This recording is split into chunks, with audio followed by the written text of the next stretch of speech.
안녕하세요. 거꾸로 읽는 통증 이야기. 오늘은 실손보험을 사용하는 꿀팁에 대해서 말씀드리겠습니다. 저는 통증 클리닉을 운영하고 있는 박정근 원장입니다. 예, 제 유튜브를 많은 분들이 찾아주셔서 우선 감사드리고요.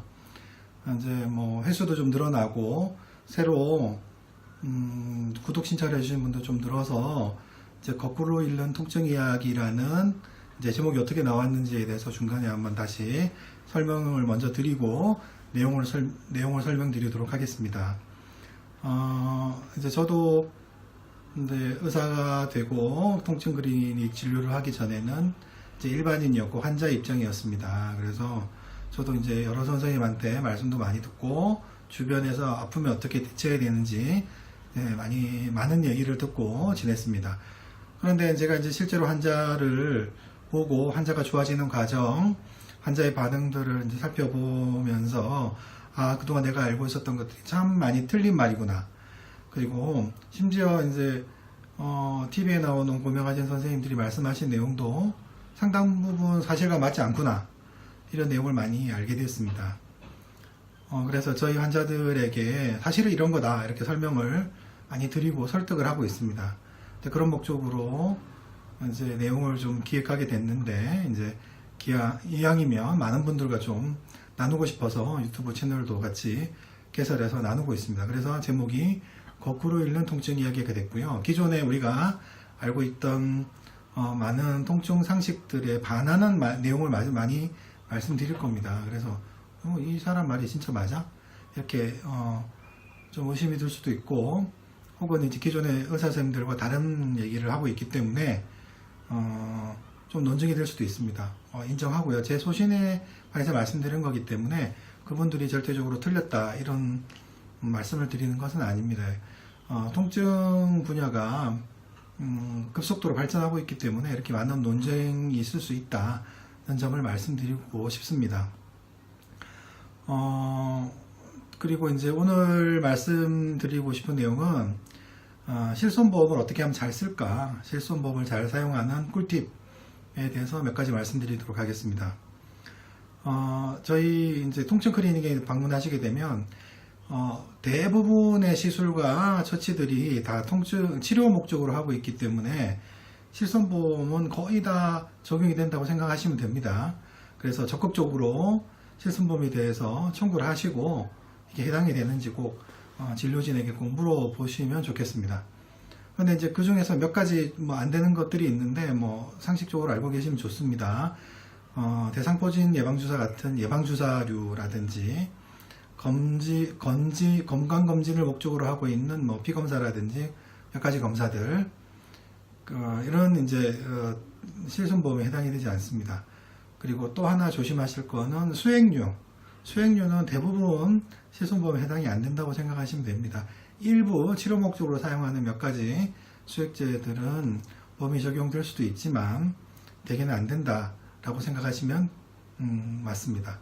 그래서 수액류를 실손보험 받게 해달라 이렇게 선생님한테 요구를 하셔도 대개는 안 된다고 하실 겁니다. 또한 이제 본격적으로 말씀드리면 이제 병원에 가서 통증 클리닉에서 이렇게 적극적으로 통증 클리닉 실손보험 적용을 해달라고 말씀드릴 때 꼭 알고 가셔야 되는 세 가지가 있습니다. 이거는 꼭 명심하셔야 되고요. 내 보험이 어떤 적용이 되는지 꼭 알고 가셔야 됩니다. 첫 번째는 외상만 되는 실손보험이 있습니다. 외상만 되는 실손보험은 사실은 실손보험이라고 부르면 안 됩니다. 그걸 실손보험이라고 파는 사람들은 나쁜 사람들입니다. 그래서 외상만 되는 실손보험이라면 질병까지 다 되는 보험으로 빨리 바꾸시길 권해드리고 그런 나쁜 보험은 드시면 안 됩니다. 그래서 실손보험이 있다고 해서 치료를 했는데 나중에 외상만 된다고 외상으로 차트를 바꿔달라는 분들이 드물지 않게 있습니다.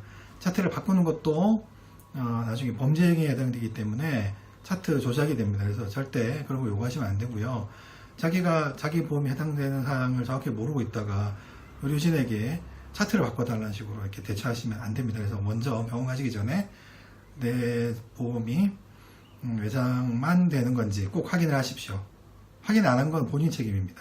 그리고 두 번째는 하루에 얼마 한도가 있는지, 하루 진료에 얼마 한도가 있는지 꼭 알고 가셔야 됩니다. 그래서 일부 고가 진료 같은 경우에는 이제 고가 진료 같은 경우에는 한도에 맞춰서 이렇게 적용이 되는지 안 되는지가 결정이 되기 때문에 나는 뭐 고가 진료를 받았는데 나중에 뭐 한도가 작아서 보장이 못 받는 경우도 있습니다. 그래서 대개는 한 20만 원 정도, 25만 원 정도가 하루 외래 진료 한도가 됩니다. 그런데 한 10만 원인 경우도 있고요. 그 이하 되시는 한도가 되신 경우도 있고, 입원했을 때만 되는 보험도 있습니다. 그럴 경우에는 이제 나중에 청구하려고 보험회사에다 얘기하면은 이제 돈을 못 받게 되겠죠. 그러면 병원에 가서 또 따집니다. 왜 실손보험이 된다고 했는데 안 되냐. 자기 한도를 정확하게 모르신 거죠. 그러니까 한도를 정확하게 아시고 나는 보험 한도가 얼마다 그러시면은 그 이상 되는 부분은 본인 부담을 하시든지 아니면 너무 부담이 되시면은 안 하시든지 선택을 하셔야 됩니다. 그리고 또 하나 문제된 것이 있는데 이제 기왕력을 꼭 아셔야 됩니다. 기왕력은 뭐냐면 보험 드시기 전에 무슨 질병을 알아서 치료를 받은 이제 기록이 있는지를 확인하셔야 됩니다. 예를 들면은 보험 들기 전에 무릎 치료를 받았는데 그거 보험 회사에다가 무릎 치료 받은 적 있다고 얘기하면은 무릎 치료는 그럼 앞으로 보험 적용이 안 됩니다. 설명해 줄 겁니다. 이제 그걸 부담보라고 합니다. 근데 나중에 통증 클리닉에 와서 무릎 치료 받으러 왔어요. 그러고 이제 나중에 다시 보험 진료 청구를 하겠죠. 그럼 줄까요, 안 줄까요? 당연히 안 줍니다. 그거는 보험 들기 전에 안 준다고 얘기를 한 거기 때문에 적용받을 수가 없습니다. 하지만 허리, 무릎을 받았다. 그럼 무릎 받은 부분은 적용이 안 되고 허리 치료 받은 부분은 적용이 되고 이렇게 되겠죠. 그러니까 그 부분을 명확하게 이제 진료진에게 말씀을 하셔야지 나중에 보험 적용에 큰 문제가 없습니다. 그리고 간혹 옛날에 무릎 치료를 받았는데 보험 가입할 때 나 무릎 치료 받은 적 없다라고 얘기하시는 경우도 있습니다. 근데 사실은 정확하게 말씀 안 하신 거죠. 그래서 보험 청구를 했는데 나중에 셔틀을 쭉 띄워보니까 나중에 보험 무릎 치료 받은 경력이 나왔습니다. 그러면 당연히 보험 청구한 돈도 못 받는 게 당연하고요. 보험 가입도 취소당할 수도 있고, 이제 허위로 이제 청구하신 거라서 나중에 법적인 문제가 될 수도 있습니다. 그래서 실손보험 적용할 때는 이런 점들을 내 보험이 어떤 보험인가를 잘 알고, 그리고 이제 진료를 받으시고 청구를 해야지 아무것도 모르고 있다가 병원에 가서 적용하게 해달라고 떼쓰시면은 안 됩니다. 그거는 뭐 차트를 바꾸거나 내용을 바꾸게 되면은 다 이제 보험 사기로 들어가는 겁니다. 그래서 의료진에게 따지기 지기 전에 내 보험을 정확하게 알고 정확한 보험 내용을 그래서 정확한 보험 내용을 아시고 진료를 받고 그리고 적극적으로 청구를 하셔야지 나중에 후회가 없으십니다. 그래서 이런 내용들을 꼭 미리 사전에 확인하시기를 권해드립니다. 오늘은 여기까지 하겠습니다. 감사합니다.